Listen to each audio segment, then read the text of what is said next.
Welcome to Mastering the Art of Success. I'm your host, Debbi DiMaggio. We are here today with Kelly Parker. Kelly is coming to us from Chicago. I have not interviewed anyone yet from Chicago, so I'm super excited. We'll welcome Kelly into the screen. Hi there. Thanks for having me and to be your first Yeah, Chicago guest, I nonetheless. know. I'm That's so exciting. excited. I love travel, so I always get to travel virtually on the show from Australia to Marbella to India, everywhere. So now we're going to be in Chicago today. So I'm super excited. And Kelly Parker and I met on our mastermind. We're in a mastermind group. There are agents, a lot of Compass agents, and a lot of agents from other offices. I'm with Corcoran, and it's just a great networking group that we meet twice a month. And we really get to hear what's going on in the market. We get to hear different ways to help our clients. It's just really great. And then we get to meet people from around the globe. So that makes it really fun. And I reached out to the group and I said, I would love to have an interviewee on Thursday. And Kelly volunteered and I said, you're in. So I'm super happy. So without further ado, we are going to introduce Kelly properly. Kelly Parker, founder and team leader of Home Collective and the founder and coach of Aligned Ambition. Kelly Parker is a leader in real estate and a passionate member dedicated to helping women building thriving, sustainable businesses. As the founder and principal of Broker of Home Collective, she leads a top producing Chicagoland team, earning recognition among the top 1% of agents nationwide by Wall Street Journal Real Trends. With over a decade of experience and a referral driven business, Kelly seamlessly blends industry expertise with personal growth strategies to empower agents to scale with intention. Through Aligned Ambition, her coaching platform, Kelly challenges the traditional one-size-fits-all approach to success. She helps women break through limiting beliefs, develop business rooted in authenticity, and create sustainable growth on their own terms. Her personal journey from navigating burnout to rebuilding after losing her home in a fire fuels her commitment to guiding others towards lasting success and fulfillment. Welcome, Kelly. Wow. It sounds like you're doing a lot and you've done a lot and you've had some ups and downs. And so I'm really looking forward to diving in. So I always like to start with, how did you get to where you are today? Did you go to college? Mhm. Did you plan that this was going to be your journey? Did you think it was going to be a different journey, and where you grew up? And then we'll talk about how you define success. So let's start from the Sure. beginning. Yeah, thanks for having me. I mean, let's go back, I guess. We'll go back Yeah. to the good old days. I don't know. I do grow up in Southern California. I grew up in the Pasadena area. And I know you're in California as well, but Yep. Southern California area. And I left kind of as soon as I could, honestly. I did a couple years of college there, and then I transferred out to the Midwest and out to Ohio. And then quickly realized I might be a Midwest girl at heart, but I need a big city, and landed myself in Chicago at the fresh age of 26 at the time. And no, real estate was not on my bingo card actually at all, which is really funny though, because as I reflect back on so many things throughout my early years growing up and then in my 20s, it actually makes perfect sense that that's where I would end up, and I can share more about that. But I went to school for sociology at Ohio University. I thought maybe I'd get into law, maybe I'd get into social work. Decided, although I have such a big heart and I wanted to help people, I didn't think that was actually going to be the best use of my my emotions. Like I was like, I don't know if I can actually do that. So I Right. made a really weird pivot into fashion and went back to LA briefly for a year and did some stuff in the fashion industry, and then moved out to Chicago and continued that journey here. And it was about 3 years into that career, and it was 2009 when the housing market crashed, actually. And I remember some things that went down and thinking, oh wait, I need to help people in a very different way. And I wanted to help people who were going through that experience of losing their homes and short sales and foreclosures and the different things that were happening, as some of us remember who've been in the market for that long. And so that's what really birthed my real estate career, was wanting to get into help people. And that ties back because I had a similar experience when I was young. When I was in my early teens, my parents actually lost their home in a short sale from a development that never developed. And there was like a 90s banking kind of market crash that happened that they were unfortunately a part of. And so I had that experience at a young age of thinking, wait, how can somebody just take your home away? I don't understand. We own this home. And that I think just planted a seed somewhere. So when I was old enough to actually do something about that and help other people, I did. And so I've been in the industry since 2009, helping buyers and sellers throughout Chicago. And it's been a wild 16 years since. Wow. And you came in at a kind of a tough time. That's incredible. What a story. So you talk about the Home Collective. Tell us what that Yeah. is. What is the Home Collective? I love it. It's trademarked and everything.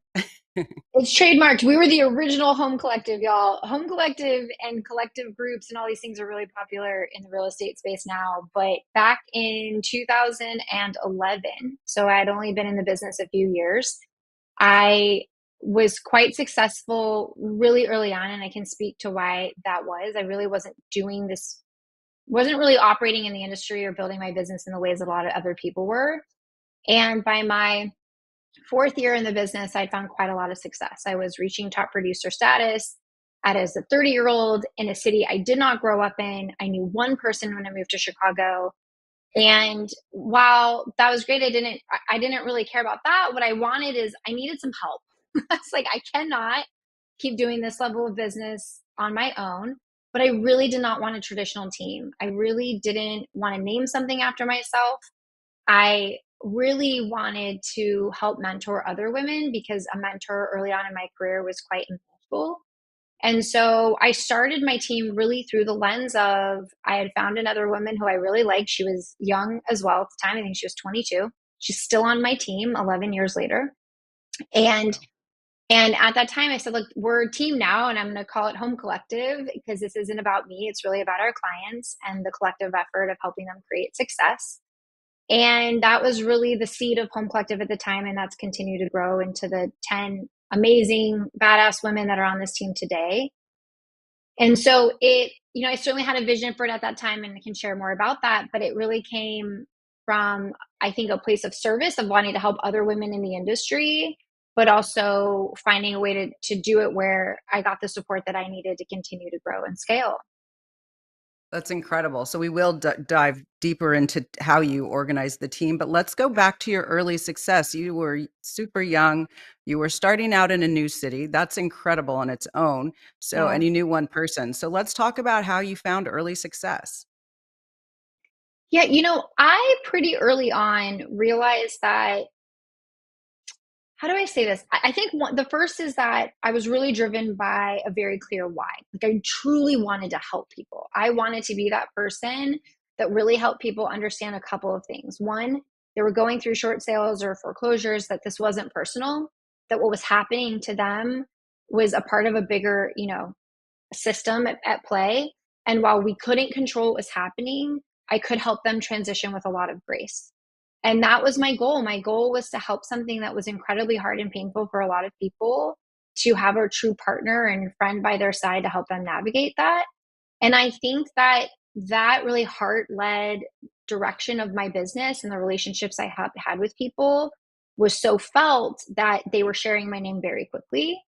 And I just ran with it. I had my head down. I did my work. I hustled in the truest sense and I loved what I was doing. So I didn't mind working all the time and doing the open houses and making the phone calls and meeting strangers and showing properties and things like that I think we don't really suggest these days. But it was Right. I was working and I was working hard.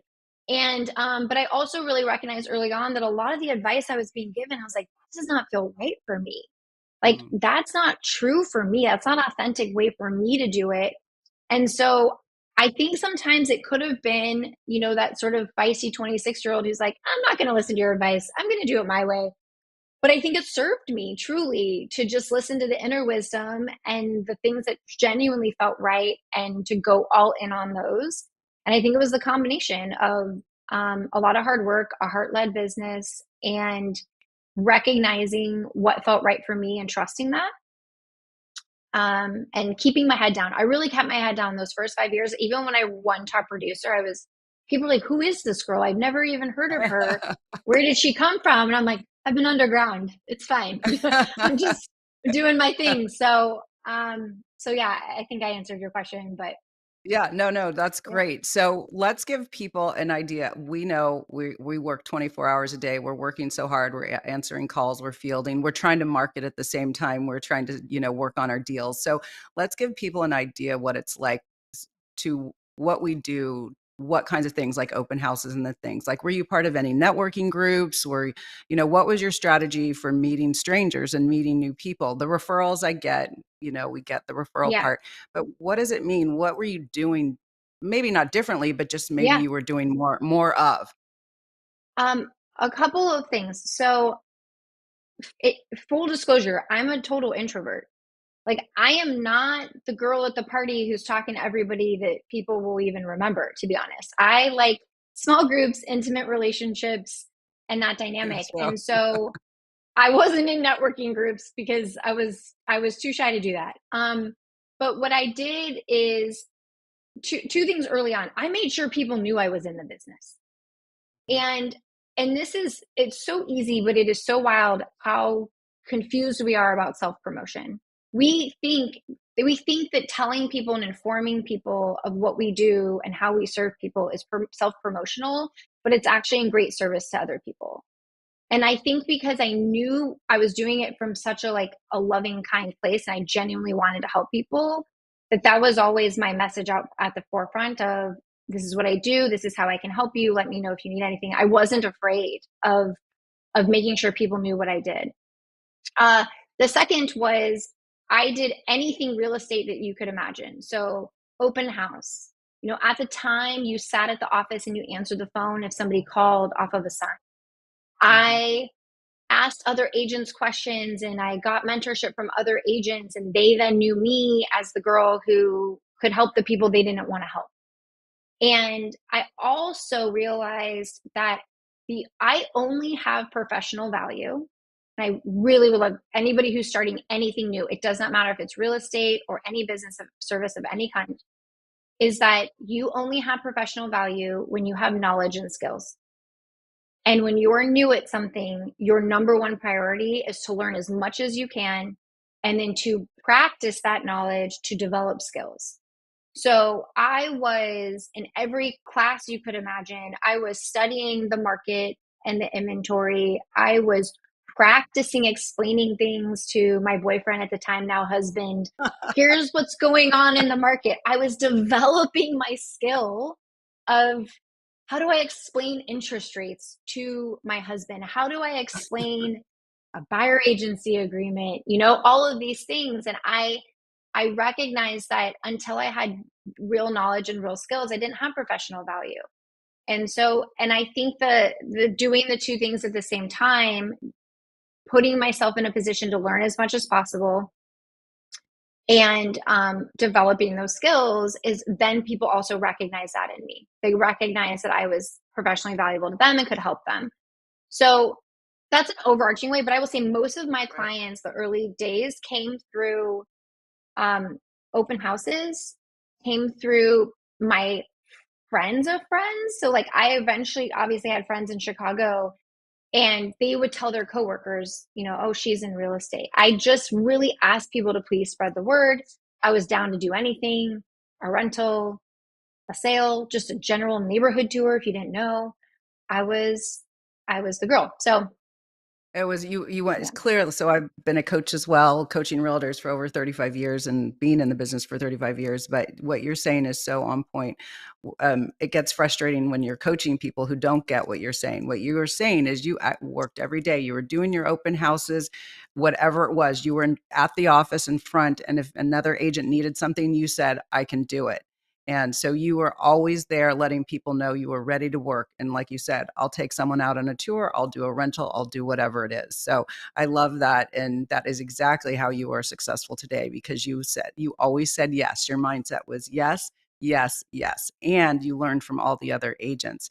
So when you were new, so just to repeat what I heard you say, when you were new, you didn't have the experience, but you could work on your skills and your knowledge And so you continue to hone in on that and practice it, which, a lot of people don't want to do what you were doing, practicing to your husband. That is so smart, because then you got comfortable. So after, when you're in real estate for a long time, you can just start talking and things come out without you thinking, because we've done it for so Yeah. long.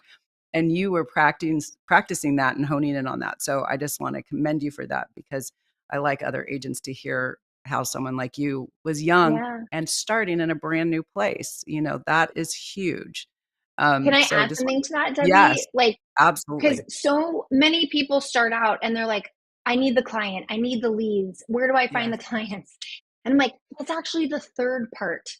The first two parts is your license did not actually qualify you to do this job. So Exactly. it kept you from getting sued. It's kind of what it did. But it's you need to go learn the information. You need to go develop these skills. And once you have them, you can take it and start working on developing your network. And I just see this popping up so many times of where the focus is just a little bit skewed. We're Right. trying to figure out who we can help without recognizing that we don't actually know what we're doing. And and so I have this, it's a formula I've talked about a lot in my coaching, but it just applies it at the early stages, but every next level of business.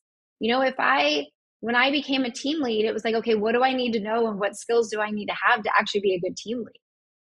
And when I expanded, and we grew and now I'm doing a different price point, it's what knowledge and skills do I need to be really effective to this type of clientele? And it just becomes a really helpful formula for, I think, any industry and any stage of life and business. So It's knowledge, dive. skills, network. Oh, okay, good. Then that's your Yeah. formula. Love It's it. 5 buckets. So I have a five Yeah. bucket. It's knowledge, skills, um, network, reputation, and then resources. And it's almost like, like a champagne tower. If you like pour in one, they sort of all pour down into the Yeah. other. Uh-huh. And it's if you fill your knowledge and skill bucket, it will, and then you take that to your network and you have professional value to them. That will then lead to referrals.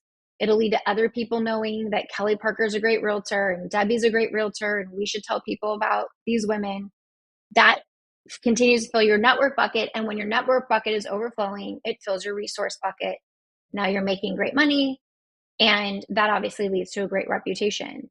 And so I always say when I'm talking to people, whether that's coaching or just the women on my team, it's well, what bucket, if this is your goal, what bucket needs to be filled to get there? Where does your focus really need to be? And so it's just that's the 5 buckets, and I could go on all day about them because they're so applicable in so many places. But No, they are applicable in many places. Anyone with a service product or brand can work with your buckets. So you have a team of 10 people, 10 beautiful ladies. I saw the photos. They're really great, and everyone looks very energetic and passionate and happy. And yes, it was a photo, but I feel like that is who you guys truly are. So tell us about you. You started with one person, and how did you grow, and how do you work as a team? How does that work?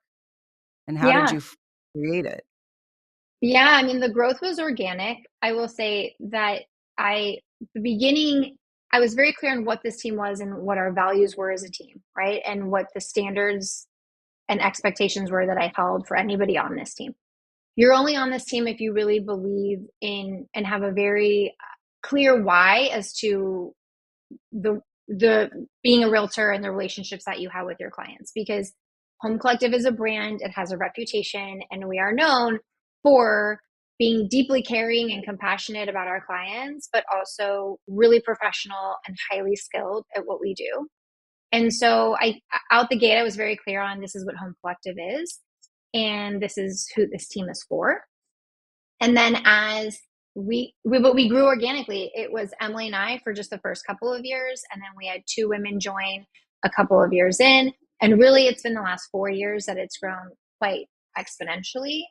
And it was a combination of people would come to me and say, "Hey, can I join your team?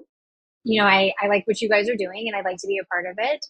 And then me also just experiencing other women in the market who I really felt had a lot of were just very aligned with what I believe to be important about this industry and how we treat our clients and all of that. And so So now it's been beautiful. It's continued to grow as we've also needed more support. So the way that we're structured is everybody has their own independent book of business. I am really truly here to teach you how to fish and to build a really abundant and consistent business. That's my goal for you. However, I also believe in work-life balance, and I know it's incredibly hard to achieve that in real estate. And as someone who burned out horribly in 2020, I know that the only way to deliver on the standard I hold for myself and at the level of expectation that I also hold, I needed support. And I needed support with other women who could deliver the same. And so now we're really, while we all have our own books of business, we also cross over often to support each other. Sometimes that looks like, hey, I've got a client who's looking in the suburbs. Kim, run with it, because I don't personally go to the suburbs. And sometimes it's, we've got maternity leave coming up for two of the women, and it's hey, can you support me on these clients while I'm out? And so it's really like I said, it's a collective effort. It's a community with a lot of camaraderie. We have a lot of respect and admiration for each other. And so that's just like a little bit of the structure. I never wanted to manage people. I'm really here to have women who know how to lead themselves, who are really committed to their business, but also, value also having other women to walk alongside of and support them and be there for them as well. So let's talk about burnout, and then I want to go over to your coaching program. So tell us what happened in 2020. Oh my gosh, what didn't happen in 2020? I mean, 2020, as we all know, is pandemic year, and also turned out to be the best year of my real estate business ever. Wow. And that was great. And I showed up in all the ways for all of my clients, and it was really come the summer. And I should say at the time I had a 3 going on 4-year old who was now home, and with obviously like no support because you didn't really have other people in your house, and we all kind of figured out how to make our businesses work. And so I made it work, and I really found myself in about July of 2020 recognizing that I was at a place that I had never been and never really felt, in the sense that I caught myself. I didn't even want to get in my car to go do showings, to just go do anything work related. And I caught myself, I was on the phone call with a client, and I was banging my head on the wall, like as I was talking, just sort of this like, I have had this conversation so many times. I don't want to have these conversations anymore. I don't want to explain an inspection. Like, and and it was like so deep inside of me that I realized I had been burned out longer than I had admitted. I'd been burned out for about 2 years, and I just kept going because that's what I knew. And that was the one mode I was comfortable in, and was just to get shit done and keep you power through and you figure it out later. And so but in that moment, I realized, wait, we've got a huge problem, because I was starting to really resent my clients. I was starting to resent my team. It was things that I was like, this isn't me. And this is a business I loved for a very long time. And so I realized like I actually couldn't keep going on like that. And so at the time, I genuinely thought, I decided I'm going to take this break because I think it's the only way to actually change anything, is to take a meaningful break. And I decided I was going to take September through December off. It's going to take a 4-month sabbatical. Wow. And again, people thought I was crazy. They're like, Kelly, this is the best year of your career. Like, just get through it. Don't stop now. And I was like, no, I'm not going to make it. So I decided to take a break, but candidly at the time, I really thought I was just going to get out of the business, because I Wow. was like, if this is what it is, I can't do it like this anymore. And at that point, I had been doing it almost 11 years, Mhm. and I just couldn't do it anymore. But I was also really conflicted because I had spent 11 years building it to get it to this point. So how could I walk away? And so I took that time, I just took a sabbatical, and my husband and daughter and I went to the West Coast to see family, which is where our family was, and to just get out of this environment and into a new one, to kind of rest and reset and decide what I wanted to do next. So Wow, you really did it. That was brave, because once you tap out of real estate, it's almost like you're forgotten. Did you have your team members to support you, to support your clients while you're away, or did it just kind of Yeah, I evaporate? had at that point I had two team agents and I had an assistant. I didn't tell anybody I was leaving. I didn't feel like I needed to announce that. Right, Um, right, I do have consistent marketing and, communications that I've built over the years that go out consistently every month. And so I kept that machine running because I okay, felt, even if it wasn't me, I could refer them to the other women on the team or right, something. But I was so, I truly knew that I couldn't make any decisions like that in the state I was in.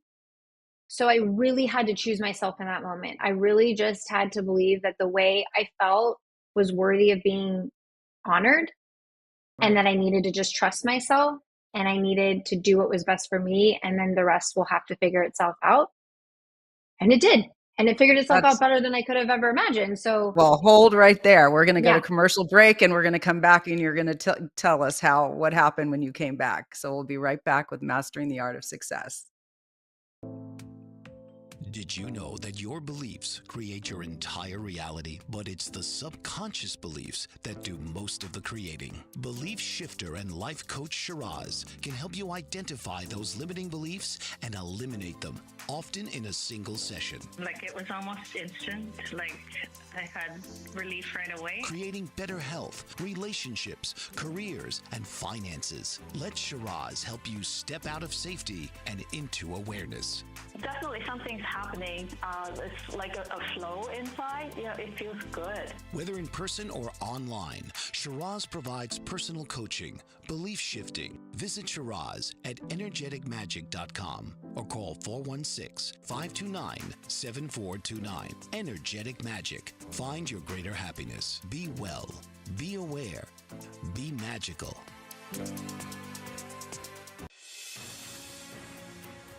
Mike Zorek, a three-time California state champion in Greco-Roman wrestling at 114 pounds.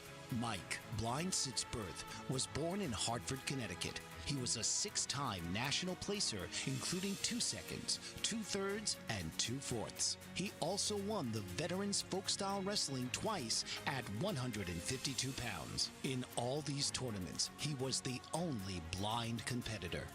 Nancy Zorek, a creative spirit whose talents have taken her to the stage and into galleries and exhibitions in several states. Her father, a commercial artist who shared his instruments with his daughter and helped her fine-tune her natural abilities, influenced her decision to follow in his footsteps. Ms. Zorek has enjoyed a fruitful career doing what she loves. Listen Saturday mornings at 12 Eastern for the Nancy and Mike Show for heartwarming stories and interesting talk.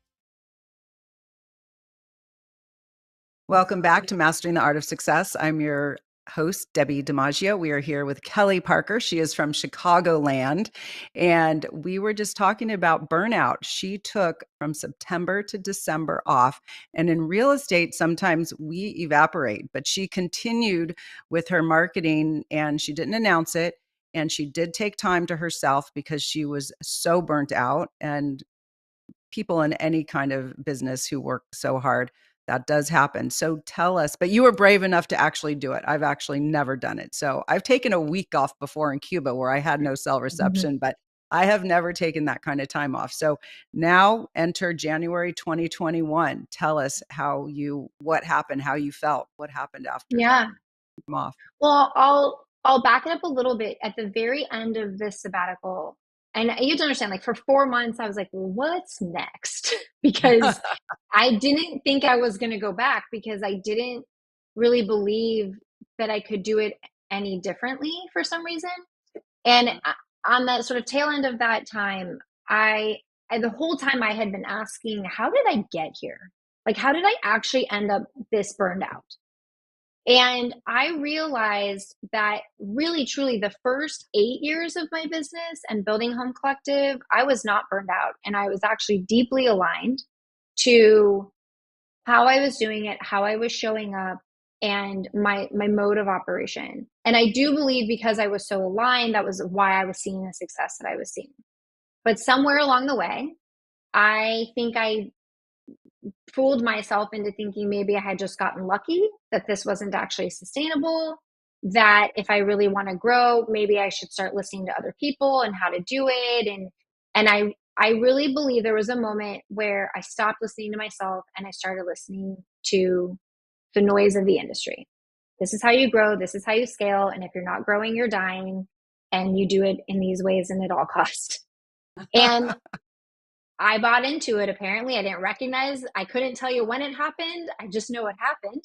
And so really the first 8 years, it didn't feel that way. And it was super aligned and it was abundant. And the last 4 years of it, before I took my break, I was deeply burned out. It was harder than ever, which wasn't really making sense. And I realized that was the key, that there was 8 years of alignment, 4 years where I was misaligned. And it was almost in the same instant that I recognized that I had, and everybody take this with whatever your belief system is, but I had like a true like higher self moment where I really heard, okay, well, now you're supposed to actually coach other women in this, and really understanding that there is an aligned way to live and grow and build our businesses, which I know your vocabulary is by design and similar to me in my space.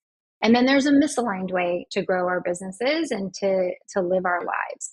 And my work now was to go back from growing and building Home Collective and my business from an aligned place. And so I came back in January of 2021, and that was my commitment, was to just throw out the old ways of how I was doing things that did not feel good and were not serving me, and to reprioritize and to rebuild from that place. And I did.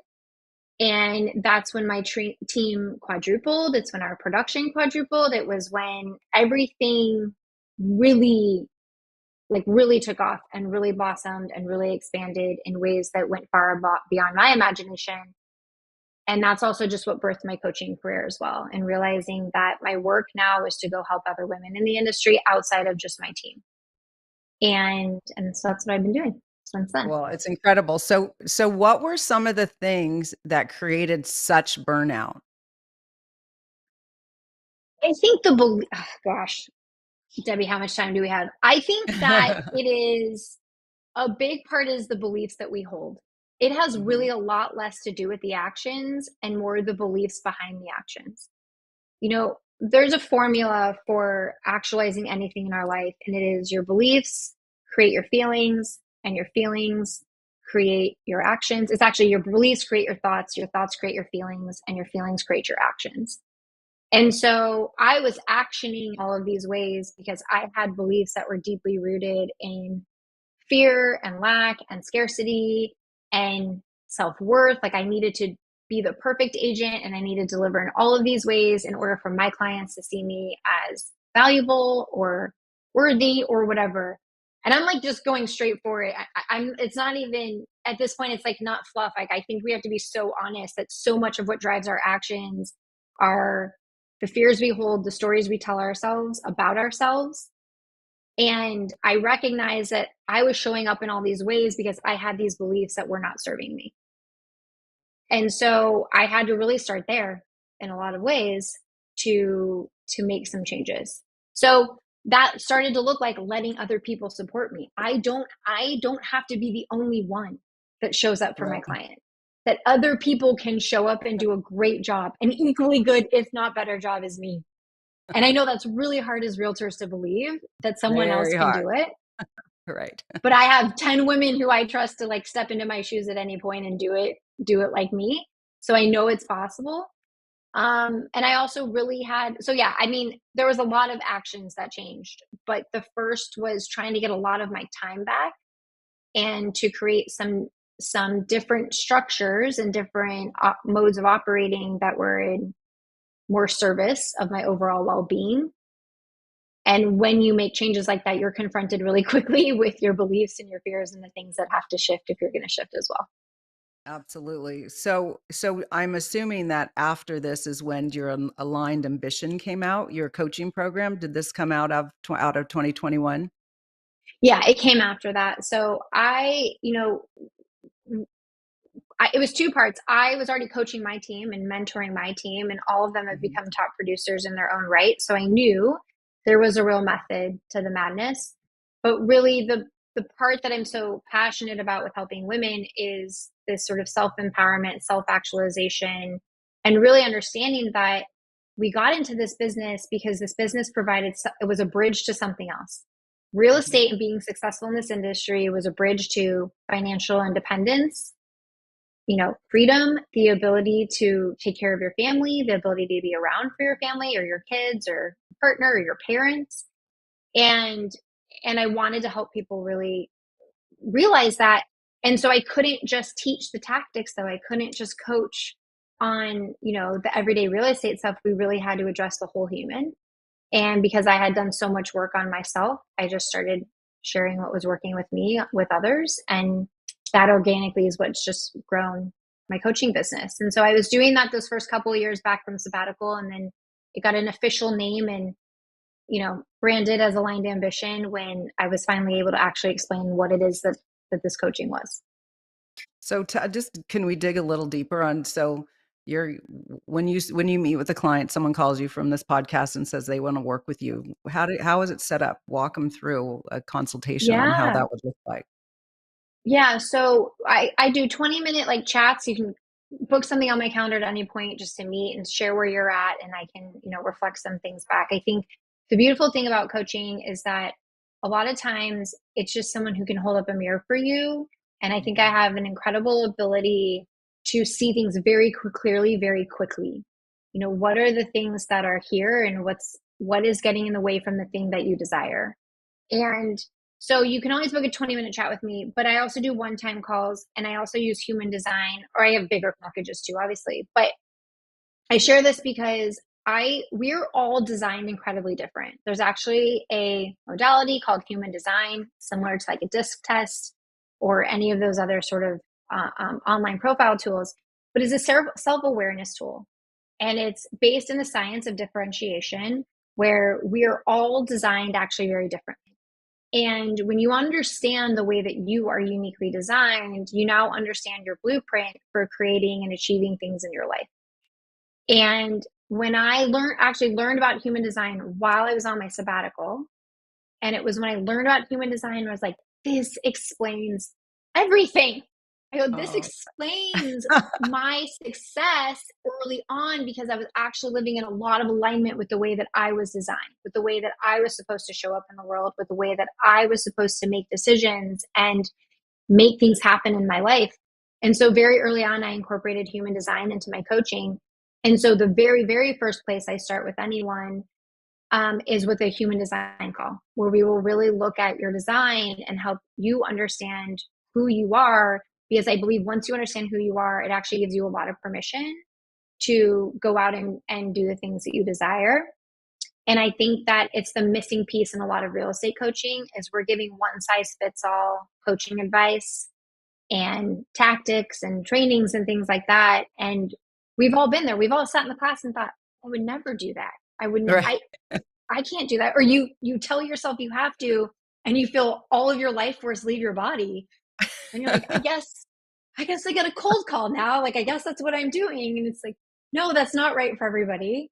I'm And here are laughing the ways. because cold calling, knocking, I've never knocked on doors, but that just like totally makes me feel like you just said, for me to even go through in my head to say people actually door knock, that is I just would never. Yeah. It makes me so uncomfortable. So I'm like, that I cannot do Yeah. that. Check. That's off the box. I'll be at an Yeah. open house and I'm happy to meet people and have people come into me, but I don't want to go knock on some door and I feel like it's Same. you can be selling, you know, candy or something. That doesn't feel comfortable. So I love what you're saying about the human design. I haven't taken that test, but one of the guests I interviewed, he had a test that I took and then I had my team take. And there's these two younger gals who are on the team and they both had a similar way of working. They were more task oriented. I go, oh, wow, I can give you guys tasks all day long. I'm just Yeah. kind of go out there and do, because it's what, I've been doing for so long, but other people need to learn in a different way. So can you highlight a few different ways how people are different? Because I really wasn't aware. I thought we just all had to kind of just go out and do it and meet people Yeah. and, market and network No. and So yeah, give us, that is not something I was really, I didn't really understand. Yeah. So it's like, gosh, where do I start? One, I mean, it's broken up into, we all have different energy types, and to really be in tune with like, what are the things that really give you energy and what are the things that take away? Because that's part of like the code here. But for me, for example, I would never cold call. I do not buy leads. Those things are not aligned for me. But open houses were great because I liked small groups, small rooms, where I could have a presence and a purpose, but I also, could create sort of these genuine just connections with people. So for me, open houses are very aligned. For other women on my team, they're not at all, actually. And Right. there are women on my team who are truly designed to actually get their business through channels like Instagram. I use Instagram as an example all the time. There's only about 10% of designs that are actually meant to generate business through strangers on the internet.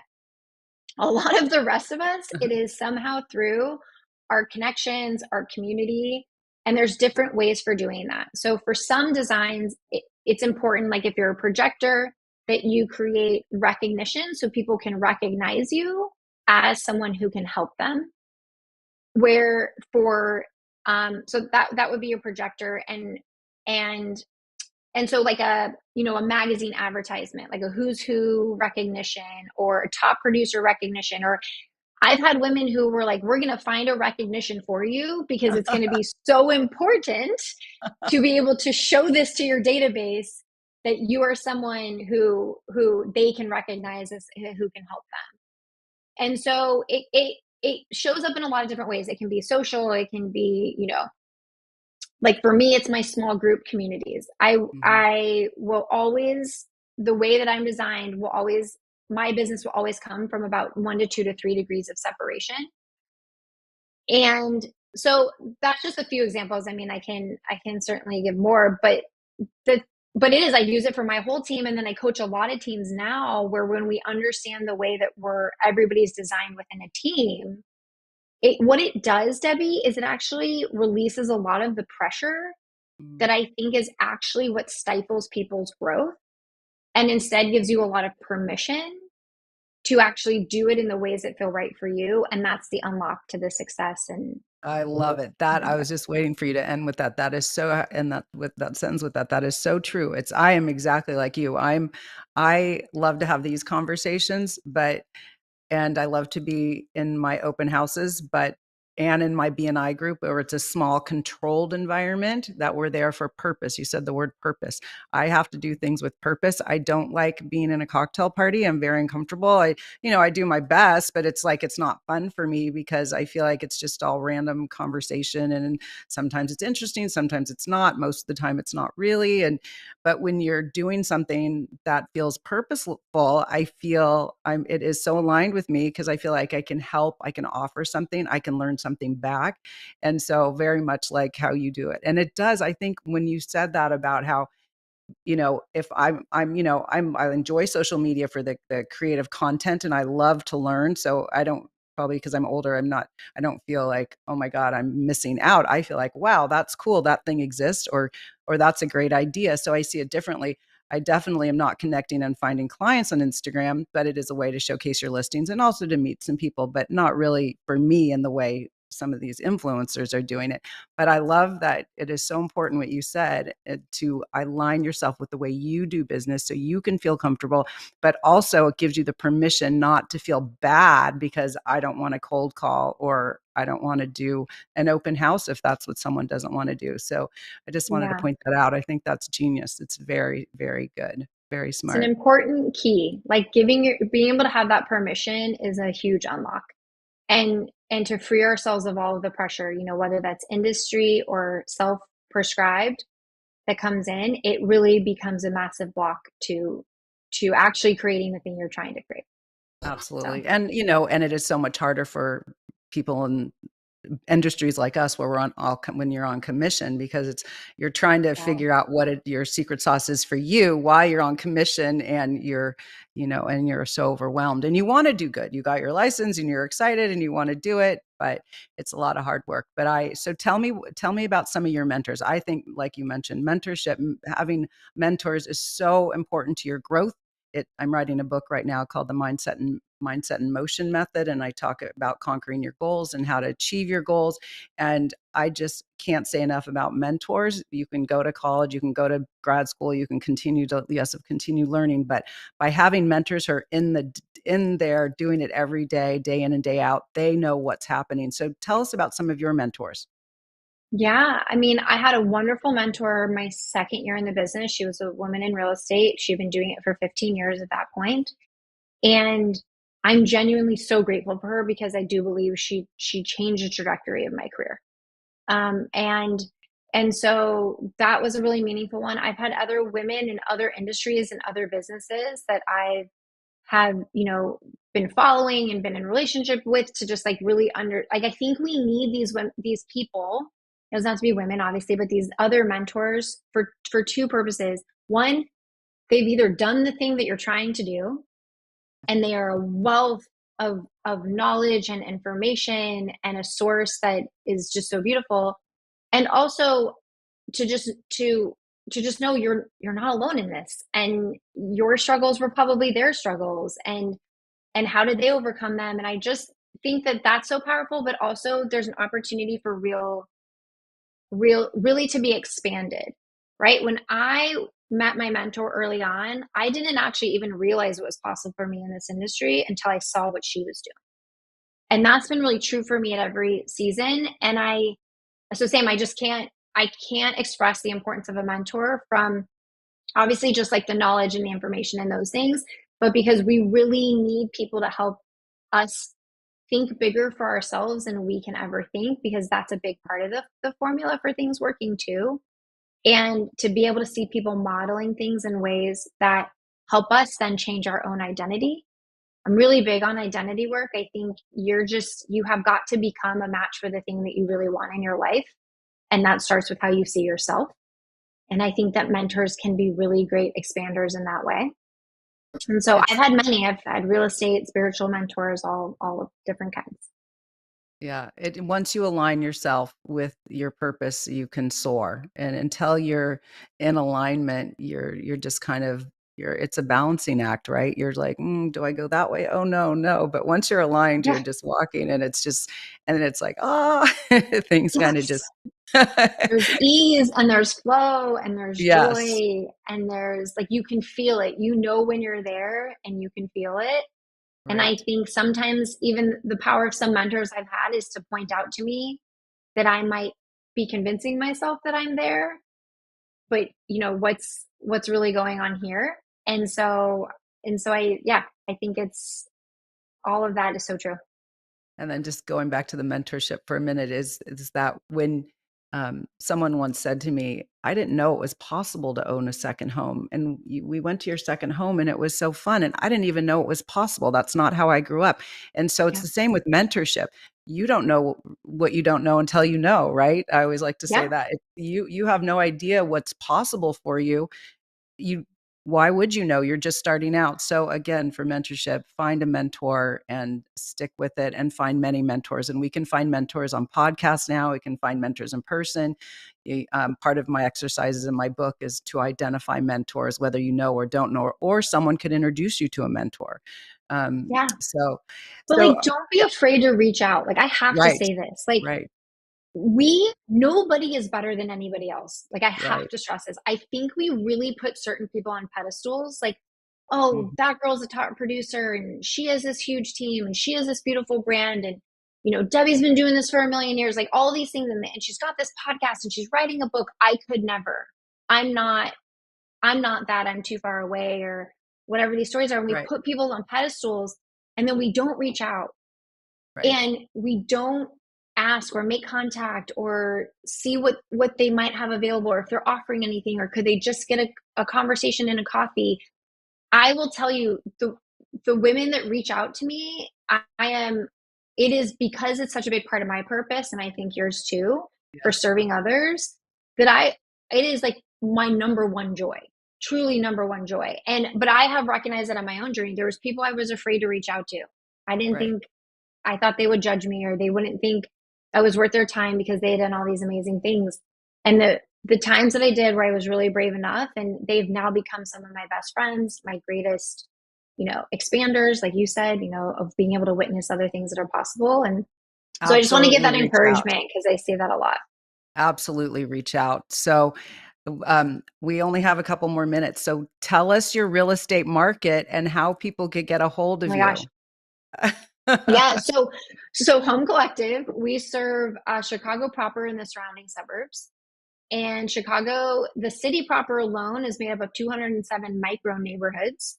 Wow, I had So no idea. the way that my team serves, we serve many micro neighborhoods, and we're all sort of positioned with our specialties in each, because you could cross the street and be in a completely different neighborhood. And so it's so important to work with an agent or have a referral agent who's aware of all of those things, because it can really affect, how we serve our clients.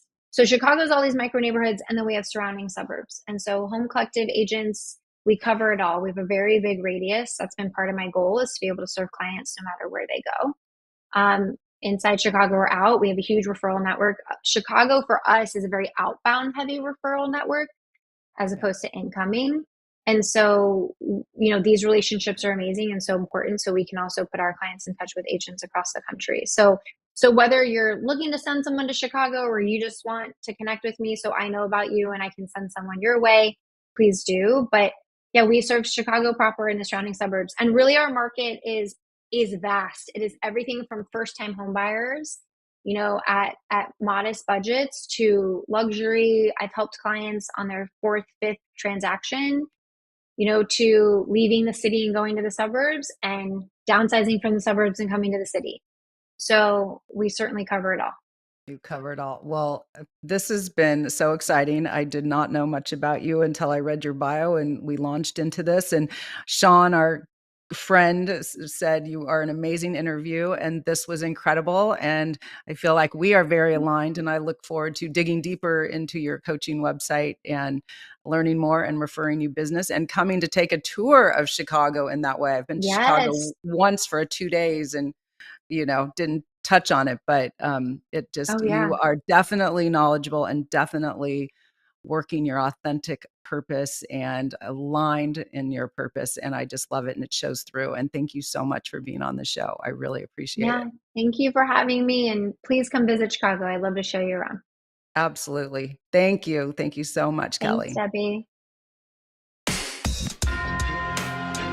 Tune in each week for another episode of Mastering the Art of Success with host Debbi DiMaggio. Thursdays, 2 p.m. Eastern.